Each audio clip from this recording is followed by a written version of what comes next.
Three singers just got cut tonight. But that wasn't the moment that made everybody's jaw hit the floor. Because right in the middle of the knockouts, Michael Bublé suddenly did something this show has literally never done before. A moment so unexpectedly iconic, so perfectly timed, that even the coaches froze for a split second. Like they couldn't believe what they were watching play out in real time. And honestly, the energy of this entire episode felt like a roller coaster nobody was prepared for. Because 1 second we're watching this strange, borderline cringe, wicked tie-in, with Bo and Yang dramatically screeching out, "for good," like a fever dream audition. And people online were frozen like, wait, was that supposed to be bad? Or was that secretly genius? The whole bit was so chaotic that fans were literally tweeting, "What did we just watch?" And that weird, awkward moment somehow ended up being the perfect setup for the explosive knockouts that followed. Then the mood shifted again when Team Snoop stepped up. And this one wasn't even close. Tony Loreen walked out and absolutely owned Lady Marmalade. The range, the control, the attitude. She performed like someone who understood that this might be her only shot to cement herself as a front-runner. Meanwhile, Natalia, it just wasn't clicking. The breathing felt messy, the diction was muddy, and she never found that one defining moment that blows the roof off. So when Tony advanced, everyone agreed. It made sense. But at the same time, fans online started whispering that maybe the producers knew exactly what they were doing, and they purposely gave Tony the matchup she could dominate. But the real shift in temperature happened on Team Niall. Because the second Aiden Ross opened his mouth on that Billie Eilish track, every coach leaned forward like they had just been slapped awake. His falsetto wasn't just clean, it was haunting. It had that eerie softness Billie uses, but with his own emotional fingerprints stamped all over it.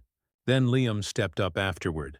And he genuinely tried. He fought for space. He pushed the rasp. He delivered that one high note. But it wasn't enough to match the spark Aiden just set off in the room.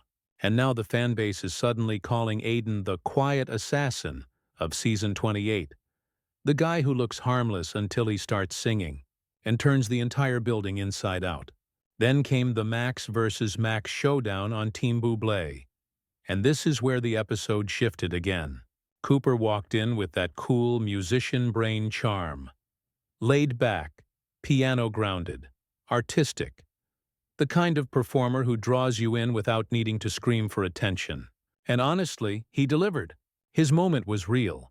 But then Chambers stepped out. And the entire temperature of the room changed. Because this kid didn't just sing Stevie Wonder. He devoured Stevie Wonder. The opening was smooth and soulful. The ending was wild and electric. And the midsection? Pure groove. You could literally feel the coaches' faces changing like, oh, that wasn't supposed to be possible at 14. And then, the moment that turned this episode into literal TV history. Because after Chambers finished, Michael Bublé didn't just say, "You win." He didn't just clap. He didn't even do the usual coach hype speech. Instead, he walked up and gave this kid the first ever mic drop in the entire history of The Voice. A ceremonial moment that almost felt like a royal seal.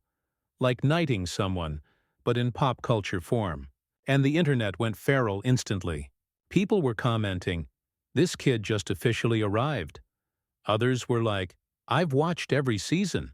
That has never happened before." It felt like the show paused time for 1 second, just to mark this performance as permanent. But here's the surprising twist. Even though the decision made sense, and Chambers earned that mic drop with pure talent, a lot of viewers still felt a sting. Because Cooper deserved more screen time, more space, more storytelling, and suddenly a bigger debate exploded online. Is The Voice starting to lean harder into viral TV moments instead of slow-burn artistry? Are they prioritizing the big wow clip over the quieter musician who needs time to unfold?